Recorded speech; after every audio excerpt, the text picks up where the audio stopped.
Udah. Tentang pemanfaatan media pembelajaran.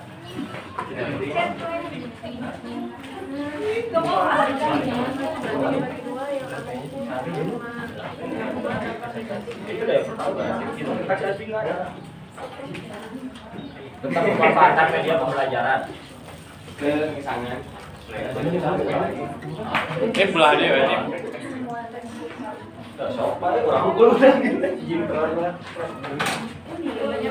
Di sini kelihatan Pak? Kelihatan. Yang pertama ada aspek peningkatan motivasi. Menurutnya Sanjaya tahun 2012 pemanfaatan media pembelajaran dapat meningkat minat dan motivasi melalui aspek-aspek, diantaranya menghadirkan konteks nyata, yaitu seperti video, simulasi atau film dokumenter yang mampu membawa pengalaman ke dunia nyata ke dalam kelas. Kedua, ada membangkitkan rasa ingin tahu, yaitu penggunaan media yang kreatif dan variatif seperti teka-teki, interaktif atau eksperimen virtual.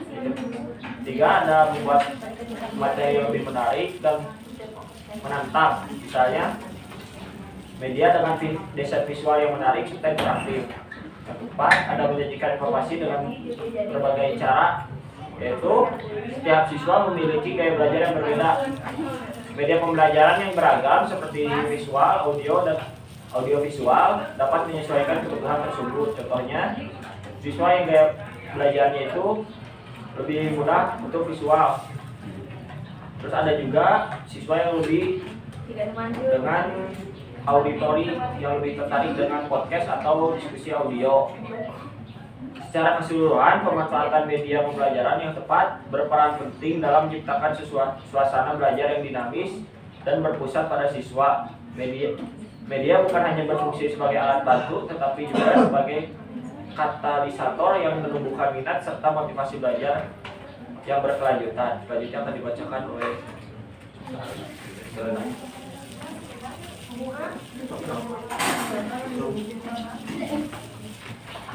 Selanjutnya ada dampak penggunaan media pembelajaran. Ada dua dampak. Yang pertama dampak positif dan dampak negatif. Ada 4 dampak positif. Yang pertama yaitu peningkatan pemahaman konsep. Media yang bersifat visual dan interaktif mampu memperjelas konsep-konsep abstrak atau kompleks. Misalnya, video simulasi tentang proses pencernaan membantu siswa memahami alur dan fungsi organ lebih baik dibandingkan hanya membaca teks atau mendengarkan ceramah.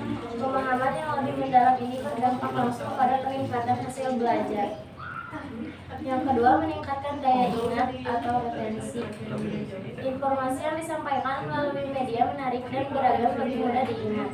Keterlibatan siswa secara visual, auditori, dan kinestetik membentuk koneksi otak yang lebih kuat. Materi pun tersimpan dalam memori jangka panjang yang tercermin pada peningkatan nilai evaluasi. Yang ketiga, menumbuhkan sikap positif. Media yang inovatif membuat pelajaran lebih menyenangkan dan tidak membosankan. Hal ini menumbuhkan sikap positif terhadap pembelajaran, memotivasi siswa untuk lebih aktif dan mendukung motivasi intrinsik mereka. Yang keempat yaitu mengatasi keterbatasan. Media pembelajaran mampu menghadirkan objek atau peristiwa yang sulit diakses secara langsung, seperti letusan gunung berapi atau struktur mikroskopis. Dengan demikian, siswa memperoleh pengalaman belajar yang lebih kaya dan mendalam, yang berpengaruh pada pemahaman dan prestasi. Singkatnya, media pembelajaran tidak hanya membuat proses belajar lebih efisien dan menarik, tetapi juga secara nyata meningkatkan hasil belajar melalui pemahaman yang lebih baik, daya ingat yang lebih kuat, serta sikap belajar yang positif. Dampak negatifnya akan dipaparkan oleh Aca.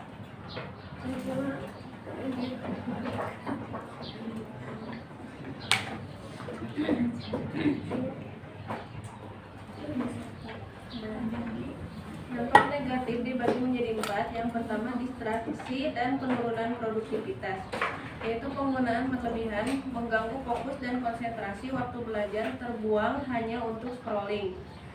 Prestasi akademik bisa menurun. Yang kedua, cyberbullying, dan keamanan online. Gangguan kesehatan mental, potensi penipuan online dan predator cyber. Informasi pribadi rawan disalahgunakan. Yang ketiga, masalah kesehatan mental. Cemas, depresi, rendah diri, tekanan untuk selalu sempurna di media sosial, obsesi pada likes atau followers jadi beban psikologis.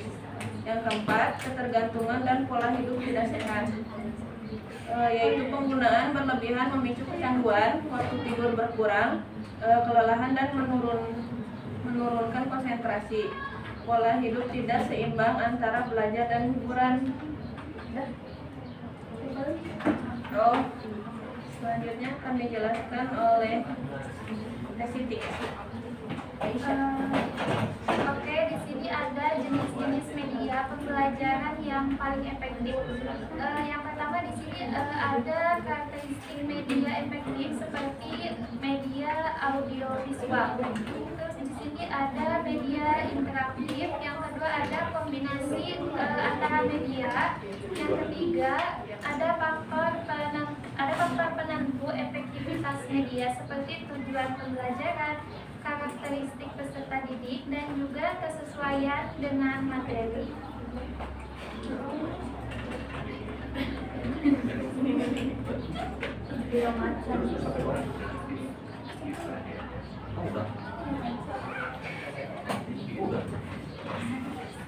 Dari yang ditanyakan dari ini saya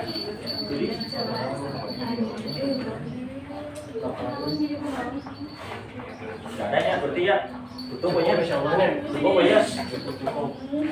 berapa benar sekian kelompok dari kami. Oh, kesimpulannya Iya, mau siapa jika nu hayang moto jangan main perangnya. Oke, di sini ada kesimpulan. Media pembelajaran atau elemen kunci pendidikan bukan sekedar pelengkap, tapi juga berperan penting dalam meningkatkan efektivitas belajar.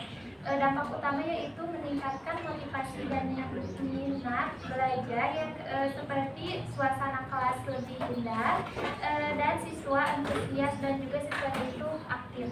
Yang kedua, meningkatkan kualitas hasil belajar seperti visualisasi dan juga penjelasannya itu lebih jelas, seperti pemahaman lebih baik atau juga nilainya itu meningkat.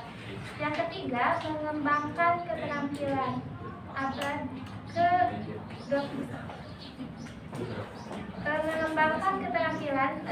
ke-21 seperti kreatif, kolaboratif, mandiri, dan mengolah informasi.